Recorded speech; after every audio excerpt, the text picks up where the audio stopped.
Hello and thank you for tuning in to Millennium Movies. This video is going to be my first in-depth analysis of a film on this channel, and that film is Netflix's adaptation of the 2014 novel Bird Box. Now, I'll be getting into the monsters of this story and the significance of the title of the movie title and the birds, but first I wanted to start by looking at the ensemble of characters and the main story arc and some of the themes explored here. So let's get right into it. So our main character is Mallory, played by Sandra Bullock, and she was a good lead, and she was really a conflicted person, and I thought that made her character really interesting. I'm going to get into more in depth with her later, so I'm just going to go ahead and skip over her for the meantime. Next, we have Trevante Rhodes as Tom, and he's really the nice guy of the group, and he's also able to hold his own in a fight as well, though. So don't confuse his kindness for weakness. Next up is my favorite character in this film, and that's John Malkovich, who is just like an awesome, cool dude. Not so much in this movie because in this movie he's kind of an asshole, but at the same time he's incredibly useful. He knew how to use his shotgun. He volunteered to go on the first supply run, and in the end, he did save Mallory and the kids' lives. So I liked his character very much.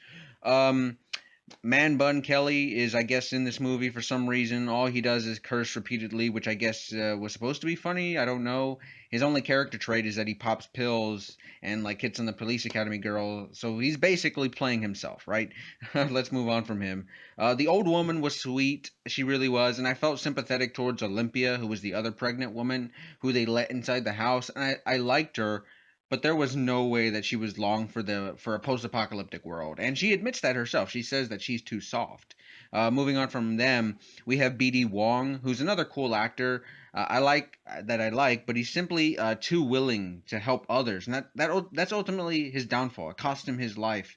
And what was a cool scene though, because I'll say that scene where he wanted to test if the monsters, if you saw them through a camera, maybe you wouldn't succumb to the illness and the effects of them, but of course, that didn't work out well for him, and it ended up causing him to die. And he was trapped in the chair, but he hit his head really hard and he bled to death.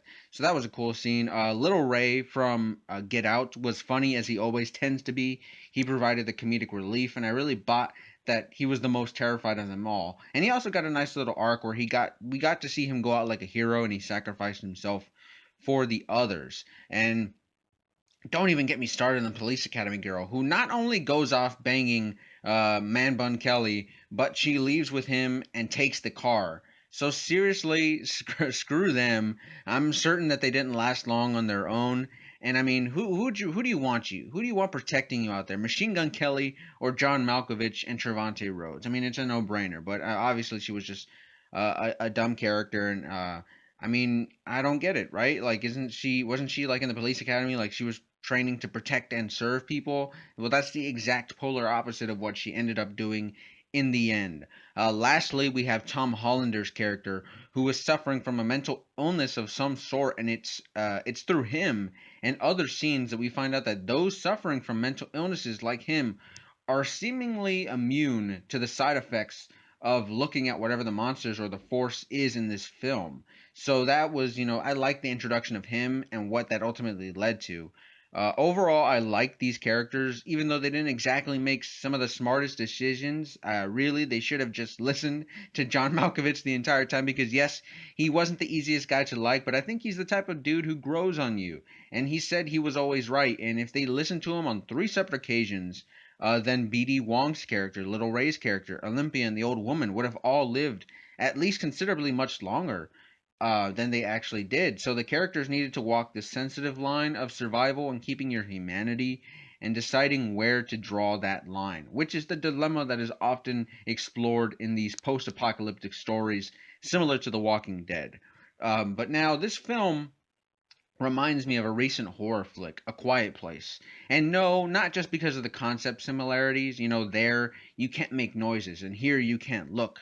But it's because that John Krasinski said that A Quiet Place is a movie about parenting, and in that movie, John and Emily Blunt's characters struggle with wanting to protect their kids in a hostile post-apocalyptic world. John wants to teach his son, how to grow up and defend himself, while Emily really provides the kids with emotional stability, like playing board games and learning math. Well, Bird Box is very much the same. We see in a scene that Tom wants the kids to have hopes and dreams and gives them something to aspire towards so that they can do more than just get by while Mallory is really straight to business after the 5 years have passed, and her bottom line is she doesn't care if they're happy or sad, just that they're alive, and that's all that matters. Which is something I think she learned from seeing John Malkovich's character be proven right multiple times back in the early days of the end of the world. But there is a payoff to that, the how she feels, because there's a nice character building moment where Mallory tells the kids that one of them is going to need to open their eyes and look to tell her where they're going and where she needs to paddle towards. And that's basically a death sentence, though. And her son quickly volunteers, but she denies him and says, "No, I'll be the one who decides to go," which gives the audience the belief that because the girl isn't her legitimate daughter, that Mallory is going to make her do it because she doesn't want her son to die. But when we go back to that scene later, she decides that none of them are going to look. And basically, all of them are going to make it, or none of them will. They're going to do it together and as a family because, like Tom said, what's the point of surviving if you aren't content with your quality of life? So that was a real character defining moment. She stayed true to her word when she and Malkovich were talking, and she said that she's not an asshole who just cares about self preservation. So she stuck by her word, and I like that character decision for her. And really, that also shows why this is such a good script, and it's a borderline great one, actually. It's adapted from the 2014 novel of the same name. And going back to my last point, the best sci-fi slash horror stories use otherworldly beings and circumstances to teach us about what it means to be human. And I think of recent films like Arrival and another Netflix original called Extinction. So ultimately, to me, this is a story about a woman who doesn't want children and the accountability that comes with parenthood.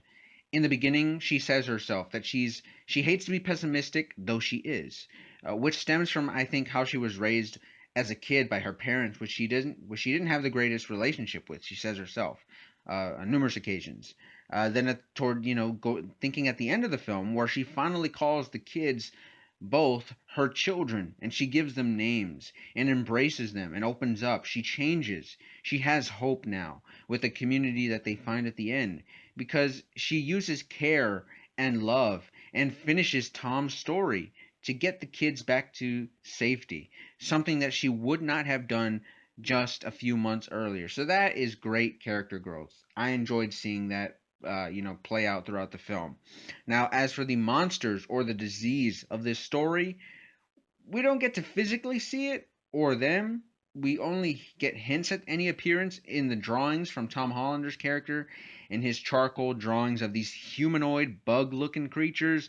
We don't find out what they are, if they're demons, if they're aliens, or if they're just some sort of effects of a possible chemical spill that got into the public air. I mean, it could have had something to do with scientists working on some type of treatment for the mentally ill, and it just got out of hand, and we don't know. I mean, I would say it would be nice to have gotten appearance, but I understand that the story isn't about them, so we didn't have to see them, but still, it would have been nice to have seen them, right? Or am I just the only one who thinks that? But now, lastly, the significance of the birds. From what we were shown, these monsters don't seem to have any weakness of any sort, but birds do have an impact on the story because they somehow sense when the creatures are close by, and they serve as like this living alarm systems to let you know when to cover your eyes. So that was cool.